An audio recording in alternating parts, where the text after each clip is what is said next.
এই জুতাগুলো খুবই সুন্দর, মানসম্পন্ন, চায়না থেকে আসছে। বাজারে এই জুতাগুলোর দাম 3000 টাকা, আমরা 1200 টাকায় দিই।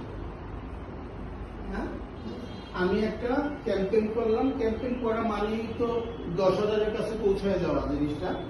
টাকা দিব আমি ফেসবুকে। এইটা তো তুমি বুঝতেছো যে ফেসবুকে টাকা দিলে যে আমার পোস্টটা মানুষের কাছে নিয়ে যাবে, এটাকে বলা হয় বুস্টিং, সাধারণ বুস্টিং। আমরা অন্য কথা বাদ দিলাম, আমরা ক্যাম্পেইন করলামই না, বুস্ট করে দিলাম। বুস্টটা তো সবাই বুঝো, যে ইয়াটা পোস্টটা আমরা ফেসবুকে করতেছি পেজে, এইটা 20-50 জনের কাছে যাইতেছে, কিন্তু আমি বুস্ট করলাম যে আমি 5,000 টাকা বুস্ট করলাম। 5,000 টাকা বুস্ট মোটামুটি ভাবে মনে করে 1,50,000 পৌঁছে যাবে। এখন আমি যে জুতার একটা দিলাম, এইটাতে আমার 1000 জনের কাছে পোস্টটা গেছে। কত জনের কাছে? 1000 জনের কাছে।